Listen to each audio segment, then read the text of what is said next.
Matt has just uncovered the grave of someone so important that they may well have been regarded as a local saint. And the news just gets better on this phenomenal site. This tiny amount of bone was enough to give a radiocarbon date of the early 7th century, within 1 or 2 generations of Columba. It would seem that we're amongst the remains of one of the earliest chapels in Britain. I think we finally understand what we've got here. It's one of these things called a loct, which is like an outside altar come shrine. It ought to have a cross or something marking it.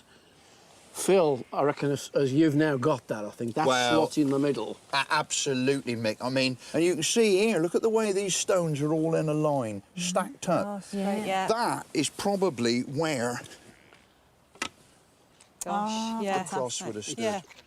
It's a stunning discovery, but what's almost unbelievable is what happened next. With the last scrape of the day, we found this.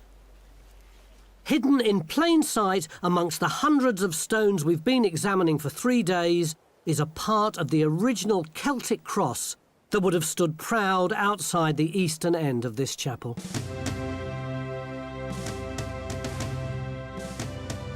But the chapel didn't just stand here in splendid isolation. We now believe it was at the heart of a small 7th century monastic site which must have been founded by the monks based at St Columba's Iona monastery.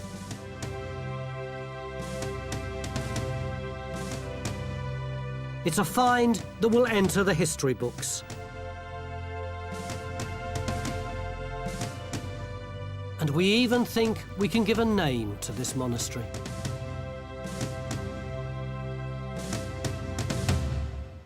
Tony, you remember I was saying that one of the problems of identifying this site as that of a chapel was that we didn't have the Gaelic place name that should have come down in folklore. I know, it's so frustrating, isn't it? Yeah, and Alistair had that theory that what was marked on the map as Collie Craggercate could have been a corruption of Kill Craggercate. What do we think the name means? Well, Craigercat means Cliff of the Cats, and we're on a cliff, so it would be church at the Cliff of the Cats. Now, if we were looking for the name of the person who might be buried here, we haven't got it yet, but looking at Craigercat might be a very good place to start. And what's so frustrating is that if some 18th century bureaucrat had known the Gaelic and had written this all down properly, then we could have solved this mystery a day and a half ago. Except I don't think we would have had it to solve. I think somebody else would have come here before now. That mystery is what's preserved it for us.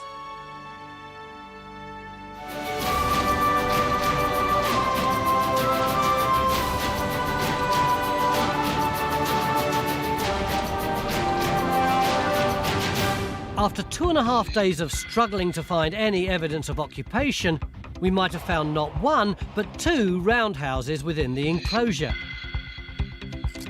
Our potential roundhouses fit in perfectly with our Iron Age model. But as digging continues in the interior, things are beginning to go pear-shaped.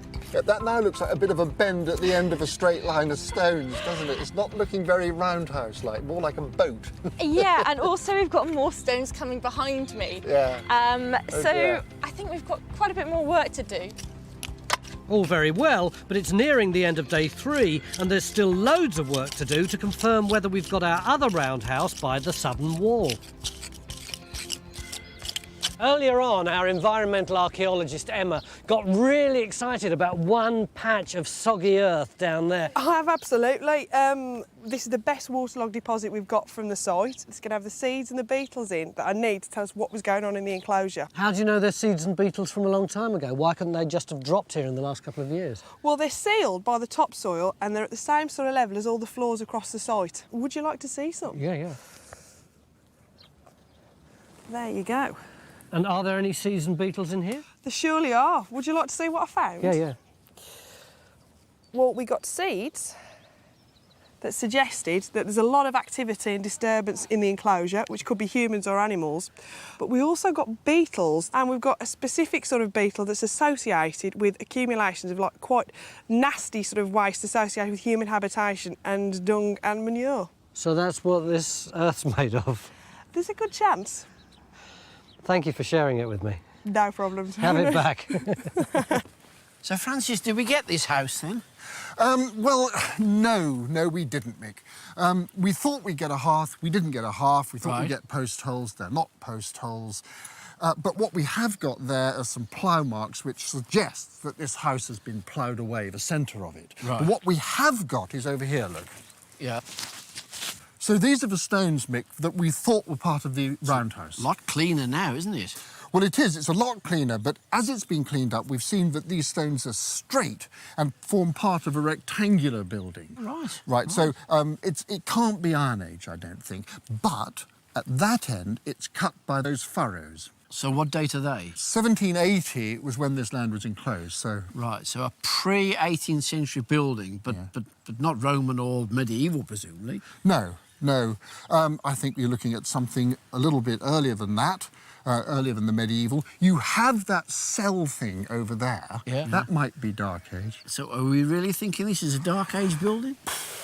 Well, Because why it'd be not? a wow if it is. Well, it's a speculation, but it Could be, couldn't it?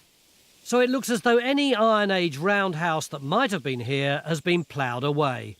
And instead, we found a square, potentially Dark Age structure, which would have been contemporary with the Dark Age guardhouse at the entrance. So it's not a roundhouse? It's not a roundhouse, but it could be something like a stockyard, something like that, a sort of rectangular stockyard under the shelter of the wall. It's great that at last we've got some kind of structure inside our enclosure, isn't it? It's a real relief. It's absolutely great, isn't it?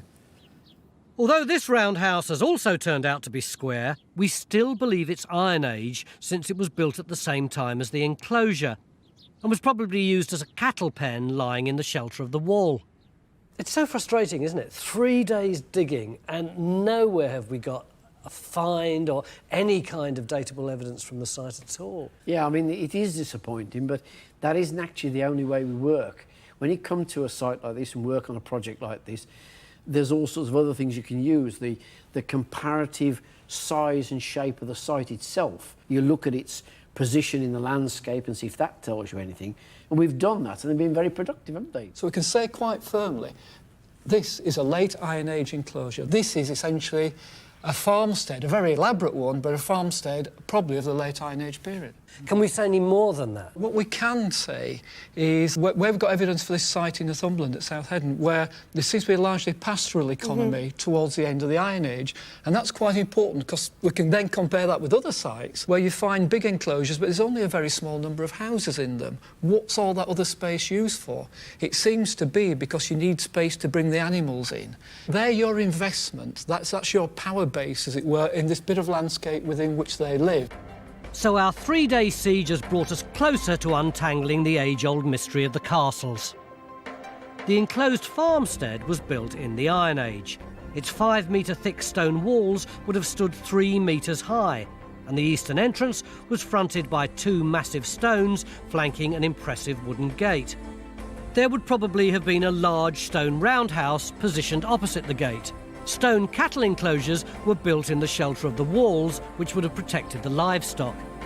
Later in the Dark Ages, the gate was modified and a substantial guard chamber added. The central roundhouse was replaced by a square building.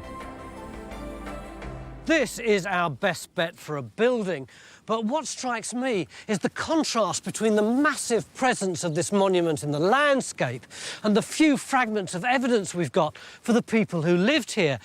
Even though I'm standing right by something they built, the only things that we've found that have got anything to do with the people are these tiny bits of beetle.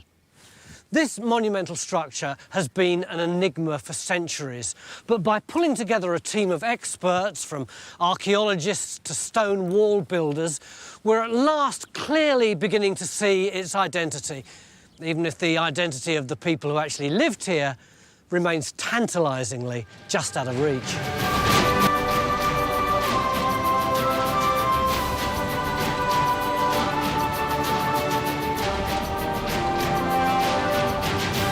Until now, we've been excavating through the big black lines on the geophys, but today we thought we'd try something new. We'd excavate between the lines to see if we could find any evidence of any houses, and this is the result.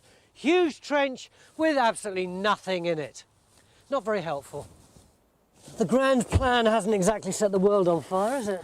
No, we've not really got a lot from that trench No. at all. We've extended the geophysics and we've got lots more targets, and we'd been talking about going for those, but... Too late in the day to do any more about that. So I think what we need to do is actually go back to where we had most of the finds from, most of those Saxo-Norman pottery finds, which is Rackshaw's Trench, and actually extend that and see if we can see more of the buildings and structures there. So, that was Rackshaw's original trench. Yeah. We're going to take it right up to this street frontage, Yeah, and see if we've got a building that abuts to the road. Basically, dig as big a hole as we can in the time that we've got left. we've got available. Yes, Yes. that seems like a good plan. Seems, Plan B seems like the best strategy.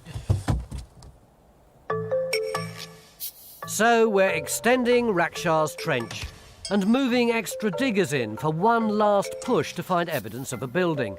But Carenza's heard some worrying news that the evidence might not be that easy to recognise. Well, Stuart may not be sure about the name of the settlement, but he's got plenty to tell Frances about the history of her field. This enclosure map of 1785 shows the shape of the original medieval fields. Now, if you look at the evidence from the aerial photography, those are the fields of ridge and furrow. They were still surviving when this aerial photograph was taken in the 1940s. There's some more up here, for instance.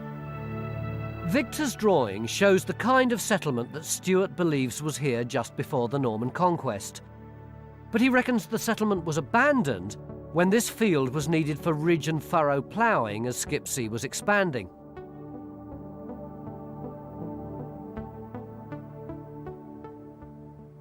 Then, later on, it happens again. In 1765, the Enclosure Bill, imposition of regular fields all across this landscape. The open fields that were part of the ridge and furrow system disappeared. So the field you've got now is like a capsule of all those events in history. Time's almost up, and after collecting something like 250,000 readings, geophys are ready to sit down and report to Frances. Well, this is how the field was 2 years ago when we first came to do the survey for you. Obviously, if you ignore the trenches and the cars. And that's what we managed to achieve in the 3 days. That is totally unbelievable.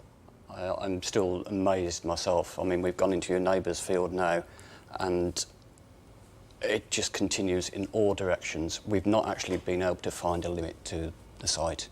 Well, I thought there might have been a small village or a small settlement up there, but to actually see that... Grayson's done some wonders with the graphics, converted the dots and the blobs and so on into the sort of ditches. OK, we haven't got the houses and so on, but that's sort of the first stage towards rebuilding that picture. Then it all disappeared and got covered with the ridge and furrow, the ploughing. And finally, out in Frances's field, Phil's got some last-minute good news. Well, Mick, I reckon we got our building.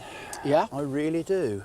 I mean, what we got is this kind of, well, this big hollow area. Yeah. Which is running from Matt, and the edge is running right round here. So it looks like we got the end of it. Right. And then along here, we got this definite row of stones. Inside, we've also got stones. We've never had stones anywhere else in the site. And along this row of stones, you even got a sort of gravelly core to it as well, which smacks to me as though that may well be a wall line or something. Beyond it, we got what looks like a ditch. Added to that, this ditch is crammed full of finds. What does our buildings historian think? I think those line of stones is a clue, because often with a mud house you would want a firm base, a solid base that wouldn't rot, wouldn't get damp, and so the cobblestones there would help. The gravelly piece is interesting because the type of mud wall we've got has pebbles in it, has mud hole, that sort of thing is maybe the remnants of some bit of mud walling. It's difficult to reconstruct with so little solid evidence, but we do know something about medieval mud houses from the few that survived into modern times. Basically, we're talking about farmsteads that look something like this. Essentially, a building that, when pulled down, would leave little more than a few stones and a scatter of pottery to tell you it was ever there.